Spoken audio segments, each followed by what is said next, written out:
Bonsoir, nous sommes dans les grands salons de la préfecture, c'est le deuxième tour des élections régionales et nous sommes avec Andrea Cotarac. Andrea Cotarac, bonsoir. Bonsoir.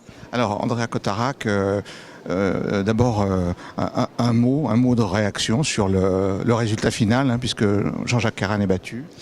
Jean-Jacques Karan est battu, c'est Laurent Wauquiez, la droite dure qui est passée.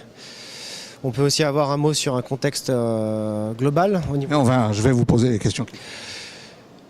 Bon, je pense qu'on va subir une déferlante libérale et d'une droite extrême dans notre région. On peut compter sur nous, le groupe du Rassemblement citoyen aura un groupe indépendant, d'une parole libre. Laurent Wauquiez a choisi la droite dure, comme le disait Corinne Morel-Darleux, nous on choisira d'être l'opposition dure et de ne pas laisser passer aucun propos ou aucune délibération de droite dure. Est-ce que vous avez une analyse sur ce qui s'est passé? Est-ce que par exemple les attentats du mois de novembre ont pesé par l'atmosphère qui a régné, peut-être les difficultés quelquefois de se réunir ou de se déplacer? Est-ce que ça a joué dans la campagne? Bon, les attentats sont une chose parce que c'est surtout l'état d'urgence qui a aussi mis plusieurs obstacles au débat démocratique. Sur les attentats, forcément, ça fait du tout sécuritaire à tout va, même pour certains à gauche qui ont joué là-dessus. Mais moi, j'ai une analyse encore plus profonde. La France, c'est le pays le plus jeune d'Europe, la nation la plus jeune. Et on a plus de 70% des jeunes qui ne votent pas. On voit une crise sociale, on voit une crise écologique, une crise géopolitique au niveau plus global.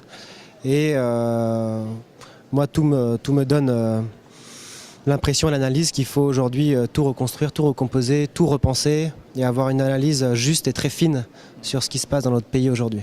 Est-ce que la gauche a fait une campagne forte? Est-ce que vous pensez que toutes les cartes étaient dans les mains de la liste de gauche? Est-ce qu'il n'y a pas eu quelques erreurs? Parce que bon, l'écart est quand même grand. Donc c'était le président sortant qui est battu.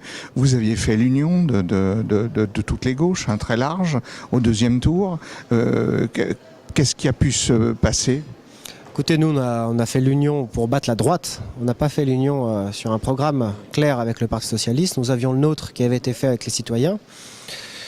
Bon, même ce message-là ne passe plus. Je crois que, comme je disais tout à l'heure, il y a un rejet des institutions globalement dans notre pays. Et puis, il y a une jeunesse qui n'arrive pas pour l'instant à s'intéresser à la chose publique. Et c'est peut-être à nous de nous intéresser à elle, justement. Alors, à partir de maintenant... Andrea Cotarac, qu'est-ce que votre formation politique va faire? Quelle va être votre attitude? Nous, on va travailler sur la base de déjà nos propositions. Notre projet qui était complet d'ailleurs, plusieurs journalistes le disent. On va se battre coûte que coûte, on va être le cauchemar de Laurent Wauquiez dans l'Assemblée parce que nous n'aurons plus rien à perdre et nous avons tout à reconstruire. Donc nous aurons cette parole libre de faire de la politique autrement. Et comme on dit, qui gagne perd et qui perd gagne. Voilà. Andrea Cotarac, merci d'avoir répondu à nos questions. Merci à vous. Merci et à bientôt.